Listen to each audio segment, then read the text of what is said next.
간양 이 지역의 이미자 권사입니다. 저는 2022년도 이제 원단 말씀 따라서 이렇게 매주 강단 주신 말씀 따라서 이렇게 한 주간 이렇게 응답받고 여기까지 온 것 같습니다. 그래서 잠시 천사보다 못한 그 그리스도가 다 이루셨기 때문에 저는 구원의 축복을 이렇게 매주 누렸고요. 그리고 보좌 우편에 계신 그리스도로 말미암아 보좌의 축복, 성수의 배경을 누렸고, 만물을 복종시킨 그리스도로 말미암아 공생의 사역을 지역 속에서 또 전문 속에서 누렸던 그런 한 해였습니다. 저는 간양 이 지역은 매주 화요일 날 이렇게 두 팀에서 세 팀 정도 오후에 이렇게 현장에 나가고 있고요. 그래서 저희가 이렇게 평신도 가정으로 봤을 때는 11가정밖에 안 돼요, 사실은. 그래서 근데 저희가 이제 두 팀에서 세 팀 나가고 있으니까 거의 어떻게 보면 50% 이상이 이 캠프에 참여하고 있다고 생각을 합니다. 올해 저는 이제 지역에서 캠프하다가 76세 된 어떤 이제 기존 교회에 다녔던 분이신데, 이분이 이제 옛날에 이렇게 은혜와 진리교회 조금 다니셨었고 또 가천교회도 좀 다니셨었는데, 작년에 이제 아들이 암으로 사망하고 이제 그 이후에 낙심돼 가지고 교회를 안 다니고 계셨던 상태에서 저희가 이제 지역 캠프하다가 이렇게 집사님 만났어요. 그래서 이제 만나고 나서 몇 번 제가 이제 뭐 집으로 찾아가기도 했고 이렇게 그러는 중에 이제 만나고 나서 한 달 만에 교회화가 되어져 가지고 세 가족 이제 거의 5주까지 하셨는데, 이번에 이제 그 의료기 체험하러 가셨다가 그 좀 허리를 다치셔 가지고 지금 이제 아직 6주까지 마치지는 못했는데, 다음에 이제 세 가족 그 수료할 때 그냥 이렇게 오시게 되면 세 가족 수료를 해 주신다고 이제 어제 이렇게 말씀을 들었고요. 그래서 이분이 뭐 이렇게 그저께 다니셨던 분이기 때문에 말씀을 아예 못 알아듣거나 그러지는 않는데, 좀 은혜와 진리교회 다녔을 때보다 좀 말씀이 어렵다고, 그리고 이제 우리 교회에서 제일 힘들어하는 부분이 칠판에 쓰는 거. 왜냐하면 칠판에 쓰는 시간을 기다려야 되잖아요. 그러니까 이제 일반 교회에서는 그냥 계속 말이 이어져 나가는데 칠판에 쓰는 그 시간을 기다려야 되니까 이분이 이제 조금 이게 좀 어떤 면에서 이제 조금 말씀이 더 어렵기도 하면서 조금 약간 지루하다 이런 느낌도 이제 좀 있으셨던 것 같아서, 칠판에 안 쓰는 목사님들을 되게 좋아하시고 은혜를 많이 받으시더라고요. 그래서 또 이런 부분도 있구나 이제 이런 걸 또 느꼈고요. 그리고 이제 저는 이제 간양 이제 그 또 전도학교 캠프가 이렇게 지금 저도 이제 1년 동안 거의 뭐 특별한 일 없을 때는 계속 참여를 했는데, 제가 이제 간양 1지역 캠프할 때 만났던 어떤 할아버지, 이제 정동식 할아버지라고 있는데, 그 할아버지가 원래 이제 제가 그 캠프 때 끝나고서 사실 유영주 전도사님한테 넘겼었는데, 저희가 가정에도 가봤지만 이제 거기가 그 할머니가 신천지 할머니였거든요. 그런데 이제 어쨌든 그 전도사님한테 넘겼었는데, 어쨌든 예배를 2번 드리러 갔었을 때 어떻게 그 할머니를 또 만나게 됐는지, 그래가지고 그때마다 이제 난리 쳐가지고 그게 이제 2번 하시고 이제 끊어졌었어요. 그러고 나서 저한테 이제 얘기를 하셔서, 그러고 나서 이제 저는 이제 뭐 어쩔 수 없이 그냥 그때 전할 때 굉장히 말씀을 잘 들었었거든요. 근데 그리고 나서 이제 3개월이 지난 상태에서 저희가 평촌 캠프하고 있었을 때인데, 제가 간양시장 가다가 그 할아버지를 길거리에서 우연히 만났는데,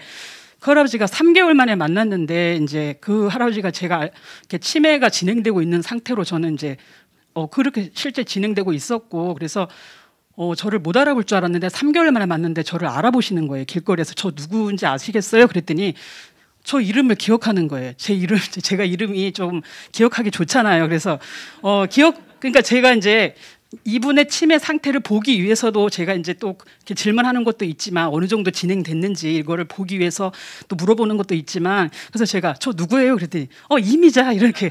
그래서 그러시구나 하면서 저를 되게 반가워하는 거예요. 엄청 반가워하면서 왜 이렇게 오랜만에 만났냐, 좀 계속 만날 수 없냐, 이런 이제 말씀을 하시길래, 그러면 제가 다음 주 이렇게 이제 오전에 이렇게 나와서 어떤 요일 이렇게 정해서 이렇게 나올 테니까 여기 공원에 나오시면 제가 이렇게 그러면 그 시간에 나오겠다 이제 이렇게 해서, 지금까지 이제 제가 특별한 일이 있거나 뭐 이제 바쁜 다른 이제 뭐 이렇게 중요한 일이 있거나 그런 일 외에는 제가 수요일 날 매주 이렇게 이제 어쨌든 나가서 계속 말씀, 양육이라고 하면 뭐 양육이지만 어쨌든 이렇게 말씀을 보면은 이분이 치매 상태가 진행되고 있음에도 불구하고 굉장히 말씀을 잘 알아들어요. 그래서 제가 일부러 이분이 얼마나 알아듣고 있나 싶어서 제가 일부러 질문을 이렇게 저렇게 해보거든요. 그러면 정말 정확하게 다 대답을 해요. 그래서 저는 이제 이렇게 치매가 진행되고 있어도 영적인 말씀을 알아들을 수 있구나라는 걸 또 현장에서 이렇게 보게 됐고요. 그래서 이제 뭐 언제까지가 될지는 모르겠지만 그래도 그냥 기회 있는 대로 말씀 전해주고 또 이제 제가 나름대로 또 이제 그분을 또 섬기는 부분도 또 있으니까 굉장히 저를 되게 아무튼 좋아하셔요. 그러다 보니까 이분이 정말 성령께서 이제 그 안에서 말씀을 알아듣게 하신다라는 게, 그러니까 이분이 계속 말씀을 사모하고 예배를 사모하다 보니까 이제는 스스로 교회를 가고 싶은가 봐요. 그러면서 이제 저는 제가 또 뭐 다른 저기가 있어서 이제 이분까지 모시러 갈 수는 없는데 어쨌든 이분은 이제 대관교회도 가 보셨다고 하더라고요. 그래서 이렇게 성령께서 안에 계시니까 이렇게 예배를 막 가고 싶어하는 그런 마음을 하나님이 주시는 것 같아서 또 이렇게 아무튼 또 그래서 치매 진행되고 있지만 또 하나님께 역사하심을 보게 됐고요. 그리고 또 이제 비산동 캠프 때 또 이제 경비 하시던 분인데 이분은 이렇게 동편마을에 딸이 살고 그리고 이제 그 경비를 계속 하셨던 분인데 이분은 제가 이제 그때는 영접을 시키지는 않았고 그냥 왜냐하면 그분도 공부를 나름대로 많이 하신 분이고 또 뭐 신학 뭐 아무튼 그래서 조금 우리가 전하는 복음을 약간 이제 조금 되게 기초적인 복음 이런 식으로 좀 받아들이시는 것 같아서 영접을 굳이 시키지는 못했고, 그런데 이제 만남은 아니고 그냥 이렇게 계속 이제 카톡으로 뭐 이렇게 좋은 글들 또 이렇게 성경 구절 뭐 이런 거 있으면 서로 이제 이렇게 주고받고 이렇게 계속 관계를 해 오다가 요번엔 시니어 7천 시니어 공연 때 제가 이제 며칠 전에 이제 이렇게 전화를 드려서 우리 교회에서 이렇게 공연을 하고 있는데 혹시 오실 수 있으시면 누구 초대할 사람 같이 있으면 우리 교회 이제 오셔라 그렇게 했더니 시니어 공연 때 오셨어요. 그래가지고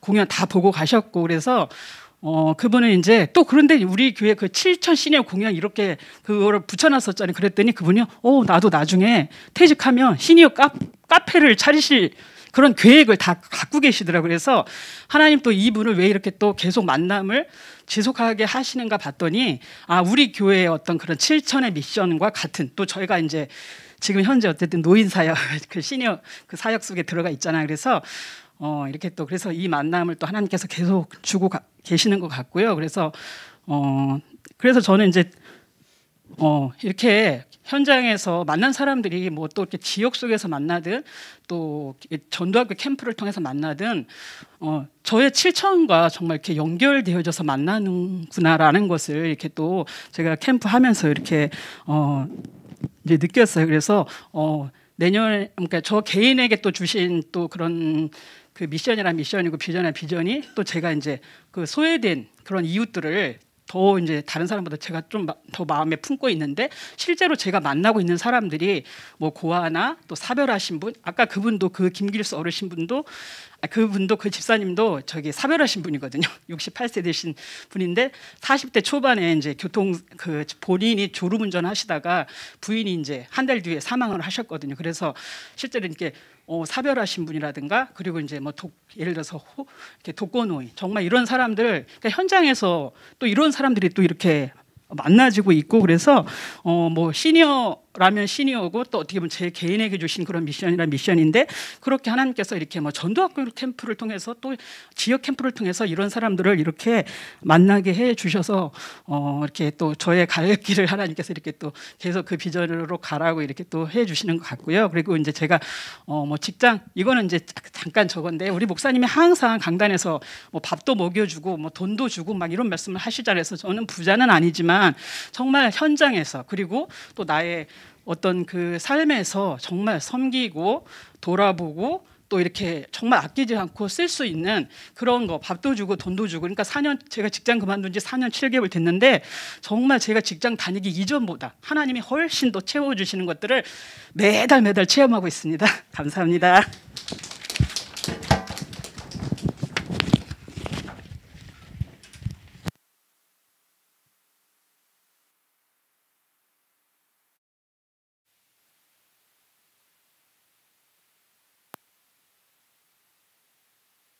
출애굽기 3장 1절에서 20절 근데 너무 기니까 3장 8절에서 12절까지 읽도록 하겠습니다. 제가 먼저 8절을 읽도록 하겠습니다. 내가 내려가서 그들을 애굽인의 손에서 건져내고 그들을 그 땅에서 인도하여 아름답고 광대한 땅, 젖과 꿀이 흐르는 땅, 곧 가나안 족속, 헷 족속, 아모리 족속, 브리스 족속, 히위 족속, 여부스 족속의 지방에 데려가려 하노라.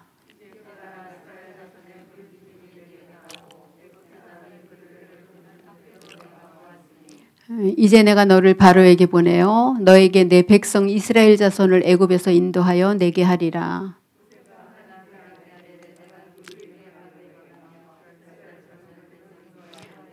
같이 합독하시도록 하겠습니다. 하나님이 이르시되 내가 반드시 너와 함께 있으리라.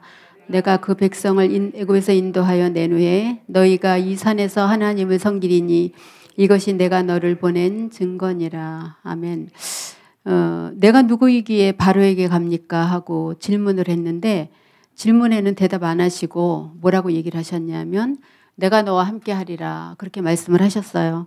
하나님이 항상 함께 계신다고 말씀하셨고 오늘도 여러분들이 가는 지역 현장에 하나님이 분명히 함께 하실 겁니다. 하나님은 우리를 고와 같이 버려두지 않고 임마누엘로 함께 하시다고 말씀을 하셨습니다. 오늘 말씀은 하나님의 부르심입니다. 하나님이 부르셨는데 하나님의 부르심에 어떻게 반응하느냐. 하나님이 부르셨을 때 우리의 반응이 굉장히 중요해요. 어떻게 반응하고 적응할 수 있느냐. 하나님이 부르셨는데 우린 못 가잖아요. 모세와 같이 똑같잖아요. 말도 할 줄 모르고 기도도 할 줄 모르고 우리의 평소 신앙의 모습이거든요. 구역장으로 어느 날 제가 세워졌는데 기도를 못 하겠는 거예요. 그래서 저는 기도를 할 수 없어서 단독 구역장을 맡을 수 없습니다. 그랬더니 제 위에다가 다른 구역장을 붙여주셨어요. 그러니까 수구역장을 안 붙여주고 그냥 구역장을 붙여줬는데 그것도 좋다고 제가 따라다녔던 적이 있던 것 같아요. 왜냐하면 기도 못하니까 못하겠다고 그랬었는데 그래서 하나님이 부르셨을 때 우리가 어떻게 반응하느냐가 제일 중요한 것 같아요. 내가 모른다고 끝까지 피하면 계속 피하게 되고 몰라도 좀 망신당해도 그냥 하다 보면 하는 것 같아요. 어느 날 시간이 가면 제가 교육자가 처음 됐는데 처음으로 이렇게 장례가 났어요. 우리 지역에. 제가 이제 그때 뭐 전도사 된 지도 뭐 1년가밖에 안 됐는데 저는 당연히 저를 기도를 시킬 줄 몰랐어요. 이 교구 목사님이. 근데 저를 기도를 시키는데 기도를 못 하겠는 거예요. 그러니까 같이 간 팀들이 얼마나 불안하겠어요. 가만히 있었어요. 가만히 있다가 뭔가 하긴 해야 될 것 같고 그래서 주님 감사합니다 그런 거예요. 40살 된 사람이 간암으로 죽었는데 거기 가고 감사합니다 그랬는데 더 이상 할 말이 없는 거예요. 그래서 한참 뭐라고 주절거리다가 그냥 예수님 이름으로 기도합니다 하고 끝냈는데 얼마나 망신스럽고 창피한지. 저희 그 교구장들도 우리 목사님 같아요. 뭘 가르쳐주질 않으셔요. 알아서 해 그런 정도거든요. 저랑 이제 제가 갈 때 그분의 이제 그 계층 목사님이 따라갔는데 목사님을 안 시키고 이 지역 담당자인 저를 시키는 게 너무 당연하죠. 근데 제가 준비가 너무 되어지지 않았던 거예요. 이렇게 준비가 되어지지 않은 상태에서 우리는 무엇이든지 시작하게 되고 하나님이 시키시면 해야 돼요. 다녀와서 되게 창피한데 그냥 또 창피한 건 시간이 지나니까 잊어버려지더라고요. 근데 지금도 그때가 20년 전인데 지금도 그 얘기를 하는 거 보니까 저한테는 아직 그게 있는 것 같아요. 너무너무 죄송하고 좀 이렇게 그랬던 기억이 있거든요. 누구든지 준비가 완전히 되어져서 하나님이 이제는 됐다 하고 시키는 게 아니라 미완성된 가운데 성취시켜 나가는 거예요. 지역도 맡기면서 내 자신도 바뀌어지게 만드는 거죠. 그래서 우리가 완벽해서 현장에 가는 것이 아니라 창피도 당해보고 망신도 당해보고 그렇게 되면은 다시 와서 또 다락방 통해서 성경 공부도 하게 되고 그렇게 해서 나가서 두 번은 똑같은 또 그런 망신은 안 당하게 되겠죠. 그래서 제가 그때 오면서 그 유청 목사님이 시켰는데 유청 목사님께 그런 말을 했어요. 목사님 제가 그렇게 안 봤다. 정말 좋은 사람인 줄 알았는데 세상에 믿을 사람이 하나도 없네요. 그렇게 얘기를 했던 적이 있어요. 전혀 아주 뭐 냉정하게 시키셔서 그때 좀 망신을 당했는데 저는 이제 스스로 망신이라고 생각하고 그랬는데 이제 그게 지금도 마음에 남아요. 그래서 모세를 부를 때 나는 말을 못해요. 그랬더니 하나님이 네 입을 누가 졌냐 그러잖아요. 어쩜 우리 마음하고 그렇게 똑같은지 모르겠어요. 하나님이 그 이스라엘 백성이 400년 동안 되어졌을 때 430년이 흐른 다음에 모세를 통해서 나오는데 하나님이 그 안에도 나올 수 있었는데 왜 내보내질 않으셨냐. 그거는 뭐냐 하면 모세라는 전도자가 나오기를 하나님이 기다리신 거고 모세를 택하셔서 80년 동안 훈련받기를 기다리신 거예요. 그래서 왕궁에서 40년 하게 하고 광야에서 한 다음에 그것도 소문도 없이 그냥 부른 거잖아요. 그래서 우리들은 언제든지 스탠바이 할 준비가 되어져 있어야 돼요. 그래서 누구든지 교육자뿐만 아니라 보내는 데는 그냥 아멘하고 가다 보면은 또 하나님이 그런 대로 이끌어 나가시는 것 같아요. 그래서 하나님의 부르심에 어떻게 반응하고 우리가 이거를 어떻게 적응하느냐가 굉장히 이렇게 중요하게 되겠죠. 출애굽기 3장 1절에서 20절의 말씀입니다. 성령 충만의 비밀 갖고 있으면 된다 그랬는데 모세가 부르심에 반응하고 적용을 했는데 이때 이제 성령 충만하고 있을 때였어요. 하나님이 모세를 이때까지 기다리신 거예요. 누군가는 나타나길 기다리시고 나타나는 동안에 이제 하나님은 또 그냥 가만히 계시는 것이 아니라 하나님이 준비를 하고 계시는 거죠. 하나님의 부르심에 우리가 날마다 반응하게 되는데 오늘도 하나님의 부르심 속에 우리가 오늘도 현장에 나와 있습니다. 누구에게나 첫 번째 소명이 있고 계속 부르심의 사명이 있어요. 소명이라는 것은 시간표예요. 그때가 되면 하나님이 우리를 부르시는데 교육자로 부르시기도 하고 전도자로 소명을 주시기도 합니다. 그러면서 계속해서 은혜를 받는다는 건 뭐냐면 계속해서 하나님이 그 소명에 대한 사명을 깨달아 나가는 거예요. 그렇기 때문에 이렇게 나가야 된다. 그렇기 때문에 전도를 해야 된다는 그런 사명을 얘기를 하는 거죠. 근데 하나님의 부르심에 깨닫지 못하면은 모든 것을 놓치는 사람이 되어져요. 그래서 모세가 불 가운데서 무엇을 들었냐? 모세는 하나님의 음성을 들은 거예요. 하나님의 음성을 듣는 사람이 그렇게 많지가 않아요. 사무엘이 그랬잖아요. 그렇죠? 엘리 제사장이 있는데 하나님이 사무엘을 불렀단 말이에요. 엘리 제사장은 자기 방에 가서 잤고 언약궤 옆에서 사무엘이 있었거든요. 그래서 하나님은 언약궤 옆에 있는 사람, 말씀 듣고 기도하는 사람을 하나님께서 부르시는데 하나님의 음성을 누구나 듣지는 못해요. 근데 하나님의 음성 부르실 때 하나님의 음성에 반응하는 사람들이 있어요. 그래서 우리가 전도학교에 있는 게 주보에도 날마다 메시지가 나오고 그래서 특별히 우리가 그 광고를 하지 않아도 있는 줄 알고 나오잖아요. 어떤 분은 무엇이 있는가 그리고 유튜브에 들어가 보니까 전도학교가 있어서 우리 교회에 이런 시스템도 있구나 그렇게 생각을 했다 그래요. 그러니까 지역에서 전도 훈련을 하기 위해서 전도학교를 얘기를 하는 것도 굉장히 좋을 것 같은 생각이 들어요. 대부분 다 모르고 있으니까 당연히 이 사람은 뭐 오지 않겠지라고 생각을 하면 또 얘기를 안 하게 되잖아요. 하나님의 음성을 듣는 이 일이 계속 일어나는 거예요. 근데 이거를 아무에게나 듣는 것이 아니라 소명받은 자에게 지속적으로 무엇을 주시냐 하면 사명을 주셔요. 하나님의 음성을 통해서. 이거는 우리가 강단에서 거의 매주 찾게 돼요. 하나님이 이번 주에 주신 사명이 무엇인가. 소명은 가장 기본적인 거고 우리가 강단 말씀 속에서 찾게 되거든요. 이 일이 계속 일어나요. 그래서 모세에게는 한 번 일어났던 일이 우리들에게는 계속 일어나는 거예요. 왜냐하면 지금은 성령의 시대거든요. 말씀을 통해서 계속 역사를 하셔요. 나는 이미 소명받은 자다. 그런 확신이 있어야 돼요. 하나님의 부르심의 소명. 나는 이미 소명받은 자다. 소명받은 자들은 절대로 중간에 빽해서 자기네 집으로 돌아가는 법이 없어요. 삐쳐서 돌아가는 일도 없고 사역을 하다가 너무 힘들어서 망신스러워도 그냥 그 자리에 있게 돼요. 소명을 받으면.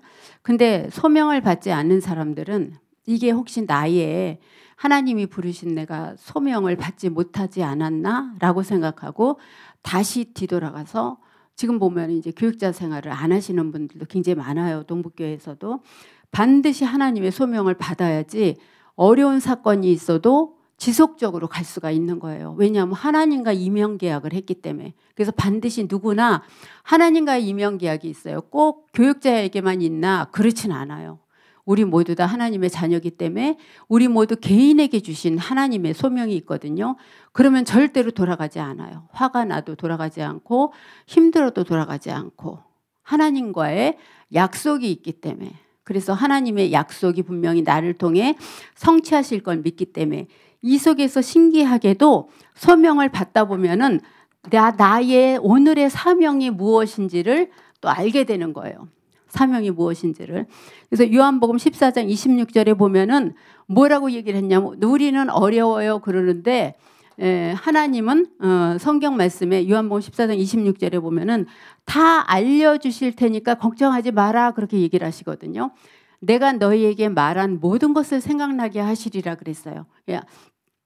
개인 양육하는 제자다락방에 아침에도 이제 제가 문멸 전도사님이 미션 원고 파일을 주면은 그 이제 파일을 풀어서 여기서 스크랩을 해갖고 이제 제 제자다락방에 보내요. 그러면 그분들이 아침 일찍 그거를 딱 필기를 해서 저한테 보내거든요.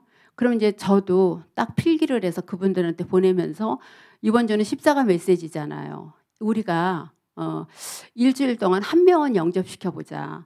실패를 한다. 영접자가 나올 때까지 한번 구원의 길을 정해보자. 그게 강단 메시지를 우리가 현장에서 가정에서 성취하는 거다. 그렇게 얘기를 했더니 알겠습니다 하고 답변이 왔더라고요. 그렇게 강단 메시지는 성취해 나가는 거거든요. 그것이 또 전도 훈련이 되기도 하고. 근데 이것이 마음에 없으면 맨날 그리는 십자가인데도 잊어버려서 버벅대고 그리질 못하거든요. 그가 너희에게 모든 것을 가르치고 내가 너희에게 말한 모든 것을 생각나게 하시리라. 그러니까 하나님이 다 알려주시니까 걱정하지 않아도 되는 거예요. 그래서 요한일서 2장 20에서 27절에 보면은 성령 충만의 방법을 우리가 찾으면 돼요. 매일 하나님께로부터 힘을 얻는 비밀을 찾으면 됩니다. 힘을 얻는 비밀을 말씀을 통해서 찾으면 됩니다. 주께 받은 바 기름 부음이 너희 안에 거하나니 요한일서 2장 20에서 27절에 보면은 아무도 너희를 가르칠 필요가 없고 오직 그의 기름 부음이 너희에게 모든 것을 가르치며 또 참되고 거짓이 없으니 너희를 가르치신 것은 가르치신 주 안에 거하라 그렇게 얘기를 했어요. 하나님의 말씀을 갖고 나갑니다. 그런데요, 이 부분에 자꾸 우리가 실패를 하게 돼요. 분명히 갖고 나가고 깨닫고 하는데 실패하는 이유는 뭐냐면 하나님의 부르심에 깨닫지 못하기 때문이거든요. 그래서 야고보서 3장 1절에 보면은 지식 문제, 지식 때문에 너희가 많은 것을 앞서가려고 할 때 못 깨달을 수 있다. 내가 가지고 있는 지식이 우리가 깨닫는 것을 방해한다는 거예요. 그러니까 지식 안에 거하기 때문에 너무 많은 것을 앞서가려고 할 때 못 깨달을 수 있다 그러거든요. 그래서 우리가 기다림의 미학이라 그러잖아요. 이 말씀이 여기 오고 완전히 상통되는 것은 아니지만 한 박자 좀 늦게 가는 것도 괜찮아요. 그렇다고 한 박자 빨리 가도 상관없어요. 빨리 가다 보면은 이게 아니구나 하고 다시 되돌아오면 되니까. 근데 한 박자를 쉬고 가게 되면은 되돌아올 일은 없는 거예요. 그래서 하나님이 두 분이 한 팀이 되어져서 갈 때 분명히 두 사람은 성격 자체도 다르거든요. 그러니까 그런 부분에 가장 맞춰서 하는 것이 굉장히 중요하겠죠. 그래서 우리가 다른 지식이 너무 많은 것 때문에 때로는 그것 때문에 멈칫할 때가 있거든요. 그러면서 잠언서 27장 1절에 보면은 내일 일은 아무도 몰라요. 그러니까 위의 것과 완전히 반대거든요. 이거는 뭐냐면 잠언서 27장 1절에 너희는 내일 일을 자랑하지 말라 그랬는데 우리가 하나님의 역사를 맞는데 지금 모르고 있는 게 있는데 잠언서 27장 1절에 보면은 우리가 어떻게 보면 게으름 때문에 이런 부분을 많이 놓칠 수가 있거든요. 다음에 하면 그렇게 되거든요. 근데 하나님이 우리에게 소명과 사명을 주실 때 반드시 피할 길을 주시는 것이 아니라 너무 정확하게 빠져나갈 수 없는 말씀을 주셔요. 그러니까 모세와 같이 네 입을 누가 지었니? 그렇게 얘기할 때 모세 같은 경우는 반발할 수가 없거든요. 하나님이 지으신 걸 분명히 알기 때문에. 너희는 내일 일을 자랑하지 말라 하고 이거하고 연결되는 것이 요한복음 1장 12절이거든요. 지금이라는 거예요. 그렇죠? 이게 반드시 연결이 되어져야 돼요. 내일 일을 자랑하지 말라. 어제 만났는데 오늘 사고가 나서 죽은 사람들이 있거든요. 이것이 반드시 연결이 되어져야 돼요. 그래서 하나님이 소명받은 자를 부르실 때 반드시 우리에게 각인시키고 주시는 메시지가 이겁니다. 우리의 삶을 통해서. 그렇기 때문에 우리는 도망갈 수가 없는 거예요. 너무 확실하게 주시기 때문에. 그래서 이런 체험들이 우리에게 있어야 되는데 이것이 신비주의가 아니라 말씀을 가지고 현장에 나가면 이것을 반드시 체험할 수가 있습니다. 아, 이 말씀이 그거였구나라는 말씀이에요. 그래서 우리는 때로는 우리가 저 사람에 대해서 너무 알아 그러는데 정말 모르는 것들이 너무 많을 때가 있어요. 어떨 때 보면은. 그래서 아, 지금 그만뒀으면 큰일 날 뻔했구나라는 생각이 들 때가 이제 많아요. 그래서 제가 의향지역을 거의 20년 이제 맡고 있는데 3년 지나니까 지역을 좀 바꿔줬으면 싶더라고요. 그때는 왜 그랬냐면 제가 싫어서가 아니라 저분들이 얼마나 지겨울까라는 생각이 들어요. 저를 맨날 보는 게. 그래서 참다가 5년 됐을 때 목사님께 정식으로 부탁을 드렸어요. 목사님 저 다른 지역으로 보내주세요. 그렇게 얘기를 했었는데 안 보내주시더라고요. 근데 그때 5년 들었을 때 사역을 하면서 든 생각이 뭐냐 하면 어머 5년 됐는데 저분의 저런 부분을 내가 지금도 몰랐네? 라는 생각이 들더라고요. 근데 한 7년쯤 되니까 이제 지겨운 거야. 아, 이제 그만 보고 싶어 이 사람들 진짜. 그래서 하나님 나 좀 이렇게 다른 데로 보내주세요. 그랬는데 바꿔서 생각을 하니까 저분들도 저를 보기 싫을 것 같은 거예요. 저분들이 저를 싫어할 것 같아요. 그렇게 이제 또 핑계를 댔는데 그래도 안 바꿔주시더라고요. 근데 그래도 그때도 새로 알게 되는 사람들의 성격들이 있더라고요. 내가 지금 그만뒀으면 큰일 날 뻔했네. 그렇게 오다 보니까 20년을 오게 됐어요. 저희 목사님이 뭐라고 얘기를 하시냐면 어느 지역에 있든지 그 지역에 뿌리를 내려야 돼. 그렇게 해서 거기서 반드시 지교의 응답까지 받고 나와야지. 그렇게 얘기하신 게 이제 20년이 됐는데 사는 동안에 이제 의향으로 집도 다 옮기고 그때는 관영동에 사는데 저희 집이 전부 다 의향신지 알더라고요. 사람들이 이제 하는데 어떤 권사님이 저한테 이제 아파트 분양받는 방법을 가르쳐줬어요. 제가 전혀 바보같이 몰랐거든요. 그래서 그 방법대로 하니까 아파트가 되는 거예요. 이제 거기 들어가서 지금까지 이렇게 살고 있는데 지금도 몰라요. 지역 사람들을 그렇게 20년 봤으면 다 알 것 같잖아요. 전혀 모르는 거예요. 근데 또 재미있게 어떤 일이 생기냐 하면 그분들의 자녀들이 자라니까 그분들의 자녀들이 모르는 점을 또 새롭게 알게 되는 거예요. 그러니까 계속 이렇게 같은 현장이 생겨지는 거예요. 그러면 나하고 같이 이렇게 전도운동 했던 사람들이 나랑 같이 늙을 텐데 그러면 그 사람들이 손을 내려놓으면 난 어떻게 하지? 또 그런 생각이 드는 거예요. 근데 그것과 상관없이 지금 이제 하고 있잖아요. 그때 같이 했던 분들은 다 이 선으로 물러가 계시냐. 전부 다 손주 보시고 이제 그러고 있습니다. 너무 하나님께 감사하죠. 그래서 우리가 살면서 재미있는 일이 뭐냐 하면 영적인 일은 반드시 하나님이 우리를 부르셨다면 우리의 삶 속에 이것들이 사실적으로 한 번씩은 체험하게 하시거든요. 그래서 이 축복이 있기 때문에 우리가 확인하기 위해서라도 하나님께 날마다 인도받으면 될 것 같습니다.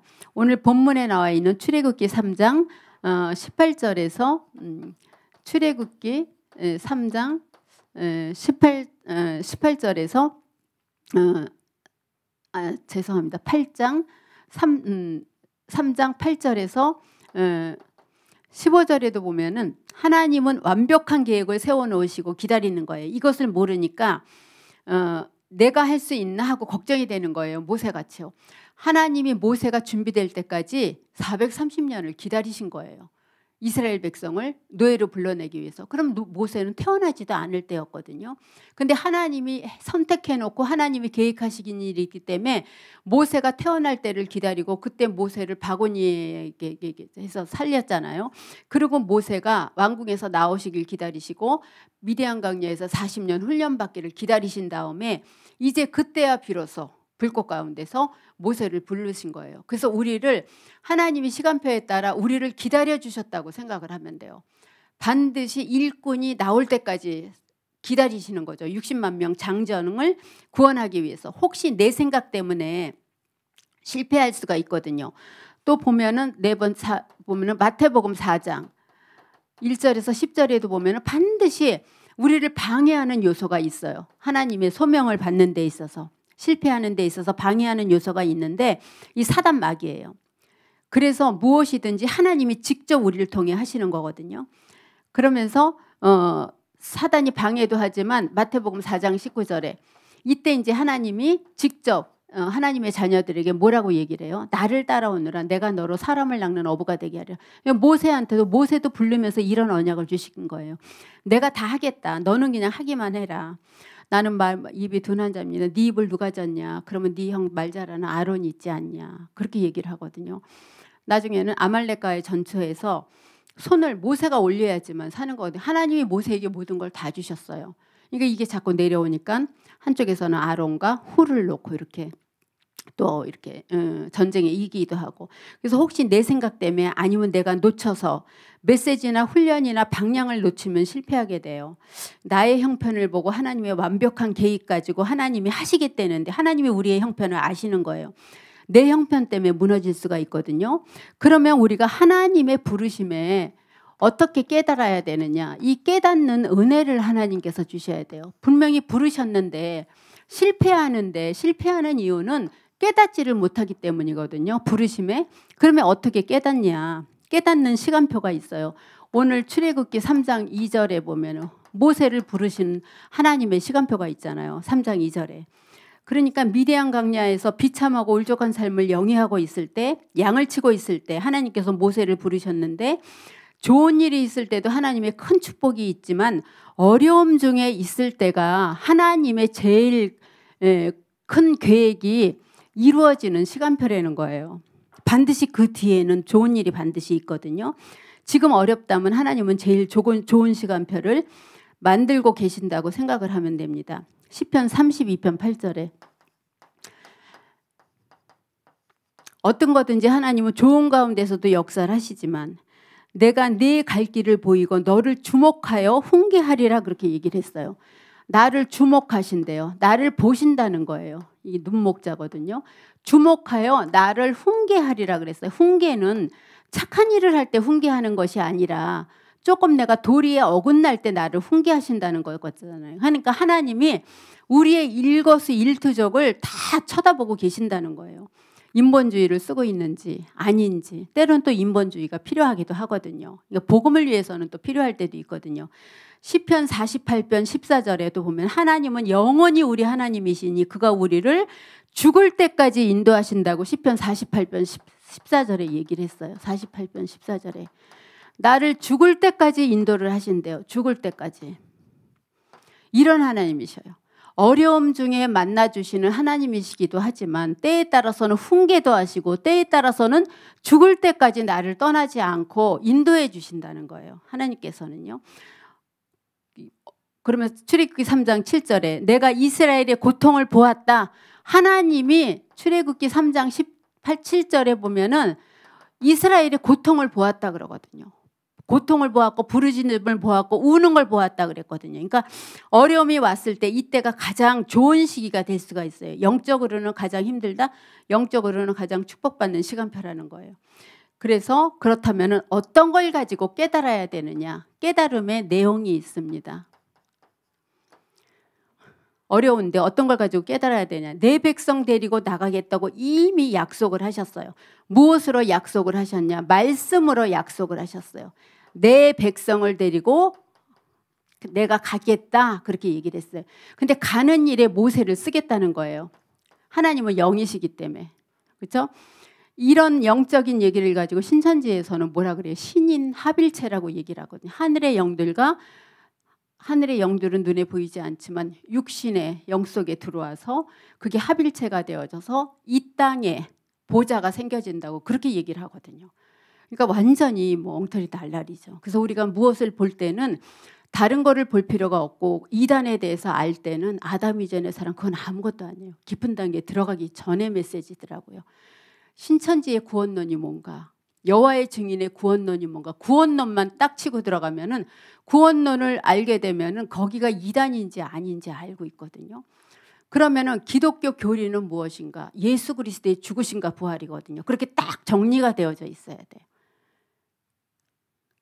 신천지의 구원론하고 알아보니까 신천지의 구원론은 그 접신 빙의예요. 살아있는 우리의 육신과 죽은 옛날에 그 영들이, 순교의 영들이 합쳐진다. 14만 4천 명이. 이 땅이 보좌인데, 그래서 저기 여호와의 증인하고 똑같더라고요. 뜻이 하늘에서 이루어진 것 같이 땅에서 이루어지는데 땅에 그 보좌가 생긴다는 거예요. 그러니까 영적으로 보질 않고 육신적으로 보는 거죠. 그러니까 결론적으로 얘기하면은 죽은 자의 영혼이, 순교한 그 영혼이 살아있는 14만 4천 명의 육신 속에 들어간다는 거죠. 완전히 귀신론이에요. 따지고 들어가면은. 이 이단들의 교리들이 그러거든요. 그래서 반드시 이단들의 교리를 볼 때는 딴 거 그냥 뭐 완전히 화바리 사람들, 아담 이전의 사람 그런 거 보지 마시고 구원론이 뭔가 딱 보게 되면은 기독교하고 완전히 반대예요. 귀신론이에요. 전부 다들. 이게 틀린 것들이죠. 그래서 반드시 하나님이 말씀으로 성취를 하는데 솔직히 말씀은 눈에 보이지 않잖아요. 하나님이 영적으로 하는 거는. 근데 믿는 그 믿음이 중요하잖아요. 근데 이거를 육신과 합치면은 이거는 이제 이단이 되어지는 거죠.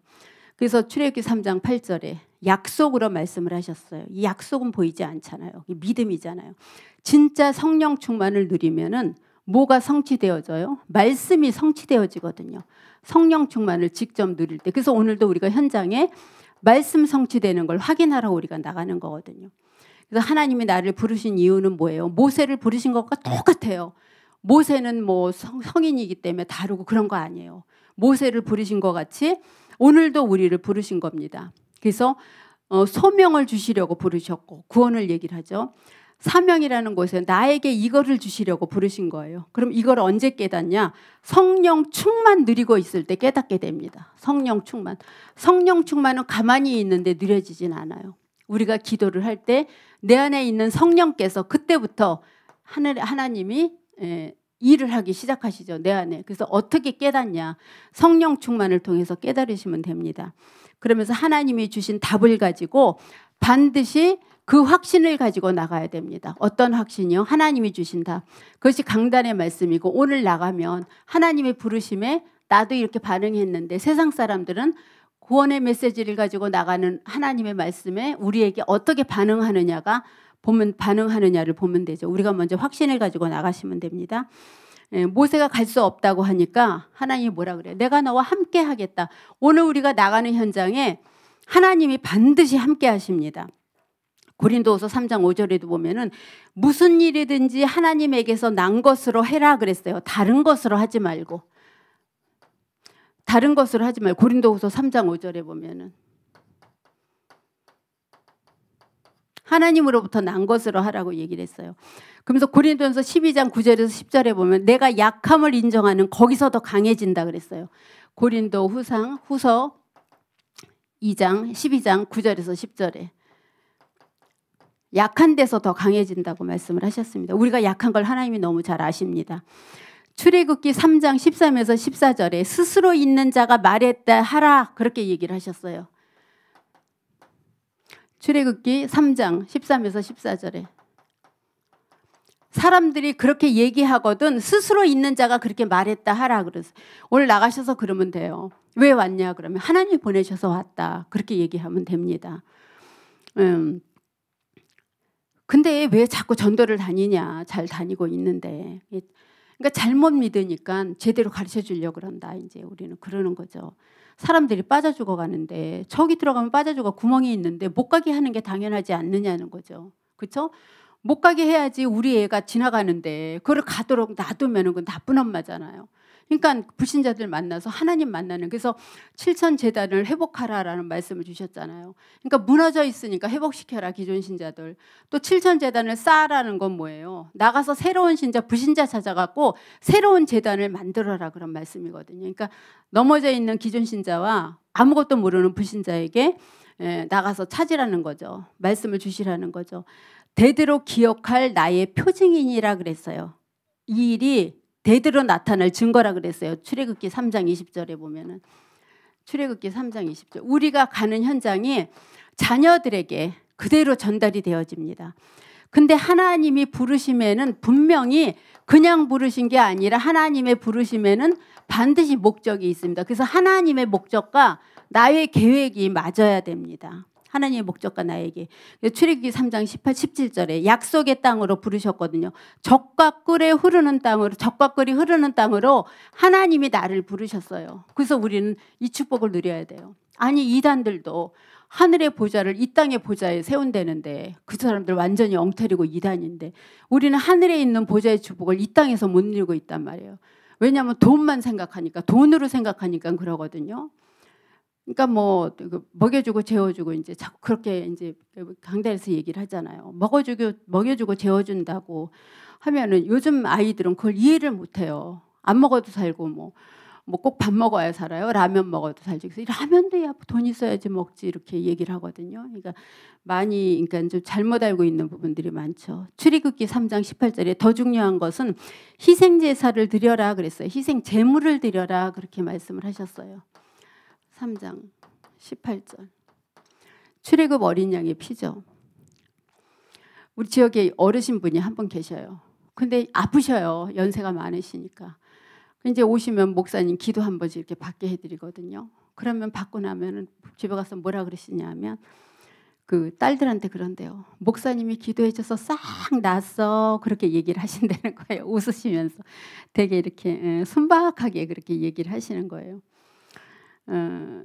근데 우리가 그게 마음이거든요. 하나님 자녀된 마음이요. 그분이 이제 지금 87살이신데 이제 젊게 사세요. 근데 이제 하나님 만난 지 얼마 안 되고 지난번에 이제 여기 간증하셨던 권사님 엄마기도 하신데 이제 뭐 우리 목사님이 얘기했는데 이제 조기나 권사 얘기를 했단 말이에요. 이남 7녀. 이남 7녀 대단하잖아요. 엄마가 이남 7녀를 낳으셨어요. 근데 우리 조기나 권사님이 어려서 소아마비를 앓으셨어요. 그냥 다리가 불편하잖아. 그러니까 이제 오빠가 하나 있고 그다음에 이제 둘째면서 장녀예요. 그 밑에 쫙 딸들이 있고 마지막으로 이제 아들이 하나 있는데 이분이 이제 엄마를 전도를 했어요. 근데 엄마가 오래전에 권사를 받으신 거예요. 일반 교회 권사 임직 받기 너무 힘들어요. 그거 아세요? 거기는요 투표 떨어지면 그냥 뭐 가반수 그런 거 없어요. 3분의 2 이상 통과해야 돼요. 근데 거기서 권사가 되신 거예요. 권사가 되시고 나서 이제 큰아들이 장로가 되고 이제 이 권사님이 아브라함이에요. 그 가정에. 근데 이제 동생들이 보기에는 무시하는 거지. 언니가 다리도 절지. 사는 거 보니까 지네들보다도 어렵고 힘들고 못 살게 살지. 근데다가 또 더 안 좋은 조건인 뭘 해요? 다락방 2단인 거야. 그러니까 너무 언니를 우습게 보고 핍박을 하는 거예요. 그러니까 얼마나 힘들었겠어요. 그동안 사는데. 말을 안 해도 알지. 중요한 건 뭐냐면 엄마를 보내는데 이 권사님이 아브라함이 되어지니까 온 가족이 다 예수를 믿는 거예요. 그렇죠? 7, 4, 28. 그 가족만 해도 4명씩만 쳐도 28명인 거예요. 하나 안 죽었어요. 보면은 그거 보면 다 살아 있더라고. 그래서 복음을 위해서는 가만히 있어라. 자꾸 이렇게 저렇게 하지 말고 다락방식으로 안 하면 어떠냐. 문상예배 한 번만 드려도 되지. 싸우지 마라. 이제 얘기를 했는데 너무 감사하다 그러면서 속으로는 열분이 여러 번 났대요. 목사님이 오셨으면 좀 쫙 모였으면 좋겠는데 동생들이 하나도 안 온 거야. 2단이라고. 다 저쪽에 식당 애들 다 앉아있고 그 장로 아들 그 큰 오빠만 하나 와서 있더라고요. 그러니까 2단이라고. 그래서 참 저분이 무시도 당하고 무시도 많이 당하고 몸 때문에 힘들었었는데 여러 가지로 동생들이 이렇게 사랑해주는 동생도 하나 더 없고 그랬구나라는 생각이 들어서 좀 안쓰러움도 있긴 한데 영적으로 보면 완전히 그런 거죠. 목사님이 이제 가셔서 시간이 마침 되셔서 가셨는데 처음으로 이제 목사님이 얘기를 하신 것 같아요. 다리는 어떻게 이렇게 아프게 됐으며 또 누가 먼저 이 가정에 복음이 이렇게 들어오게 했냐? 그게 뭐냐면 주 예수를 믿으라 그리하면 너와 네 집이 구원을 받는다. 아홉 남매니까 주 예수를 믿으라 그 말이 확 와닿더라고요. 우리는 그런 존재예요. 어디 가서도 복음을 전할 수 있는 장이 마련되면은 쫙 이렇게 언제든지 하는. 근데 뭐 우리가 나가는 현장에 부담 없이 나가는 거예요. 오늘도 현장에. 근데 우리가 부담을 가져야 될 이유가 그게 거룩한 부담이에요. 영혼을 놓고 마귀하고 싸우러 나가는 거거든요. 영적 싸움을. 근데 하나님 우리에게 사역자를 붙여주셨어. 바람 같은 불 같은 사역자를 나에게 붙여주신 거예요. 그걸 비서로요. 우리는 얼마나 대단한 존재예요. 눈에 안 보이니까 딴 사람한테는 구질구질한 이단 이렇게 얘기는 들어도 그렇죠?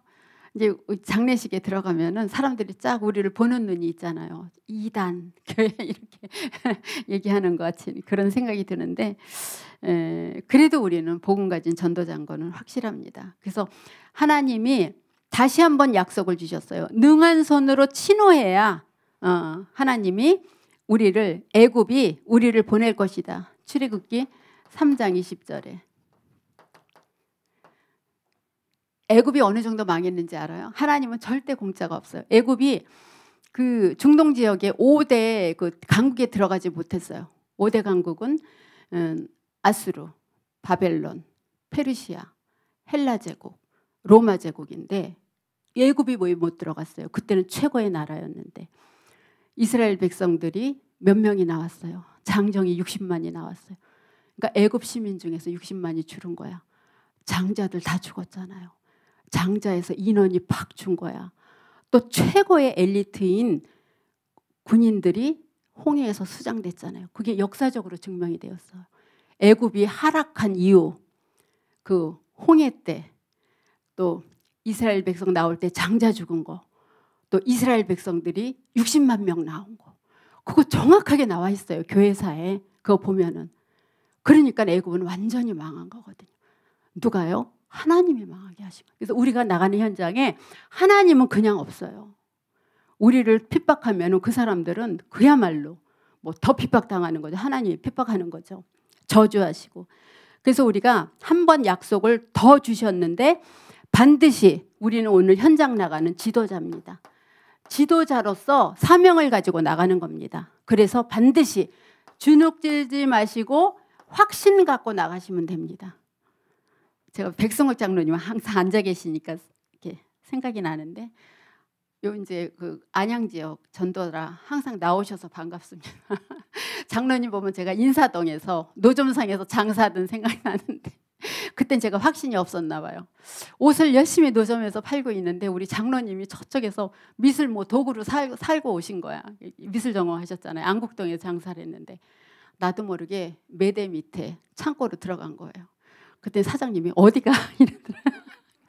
저 좀 잠깐 기다려주세요. 그랬더니 왜 그러니까 그럼 말 시키지 말고 기다려서 좀 조용히 하세요. 크게 말하지 말고 그랬거든요. 그때도 제가 확실하다고 생각하거든요. 신학 다닐 때거든요. 야간으로 낮에 이제 그 일을 하고 했으니까 되게 힘들 때거든요. 그때 확신을 가져야 되는데 제가 그 하나님 자녀의 확신도 있고 다 하는데 제가 부끄러움이 있었던 것 같아요. 그때만 해도 이제 교육자 하기 전이기도 하고 교육자하고 상관없는데 복음이 다다 그러는데 그때만 해도 복음이 다가 아니었던 것 같아요. 지금 생각하면은 얼른 장로님 보자마자 그 매대 밑에 판잣대로 들어간 거 마루 같은 게 있잖아요. 이렇게 옷이 쫙 있잖아요. 근데 그 창고로 들어가서 먼지 푹 뒤집어 쓰고 나왔는데 저기 저분 지나갔어요. 그랬더니 지금 앞에 지나가고 있다. 우리 사장님이 얘기하더라고요. 확신 있고 당당하면 그렇지 않은데 제가 자존감이 너무 낮았어요. 난 남편도 없어. 나는 지금 안국동 사거리에서 길에서 길바닥에서 장사하고 있어. 그게 들어갔던 것 같아요. 그때 다락방 안에 들어왔던데도 그게 있으면 숨게 돼요. 강한 자를 만나면. 이제 장로님이 강한 자가 되는 것이 아니라 내 안에 그 여러 가지 부분이 안 되어졌던 거예요. 근데 우리는 확신을 가지면 됩니다. 이제는요. 그래서 이유가 뭐냐? 하나님이 나와 함께 계십니다. 지금 같으면 우리 장로님 옷도 하나 주셨을 텐데 드렸을 텐데 장로님 옷 하나 고르세요 그랬을 텐데 가짜 명품이었거든요. 하나님이 함께 하십니다. 세상 끝날까지 나와 함께 계신다 그랬어요. 그다음에 우리는 떨기나무 앞에서 하나님이 나를 부르신 거예요. 나를 부르셔서 나를 파송을 하시는 거예요, 오늘도. 그리고 나를 통해 출애굽기 3장 20절에 보면은 행하신다고 약속을 하셨어요. 행하신다는 건 하나님이 일을 하시겠다는 겁니다. 그래서 우린 절대로 영적 고아가 아닙니다. 하나님이 함께 하시는 하나님의 자녀인 존재입니다. 그래서 오늘도 나가셔서 날씨가 뭐 아침에 나오다 보니까 그렇게 생각보다 많이 춥지는 않더라고요. 추울까 봐 걱정을 했는데, 그래서 그래도 현장에 나가면 추울 수가 있어요. 사람들이 날 보고 구박하거나 그러면 추울 수가 있는데, 당당함 가지고 이렇게 최고로 승리하시는 하루가 되시기를 예수 그리스도의 이름으로 축원드립니다. 우리 찬송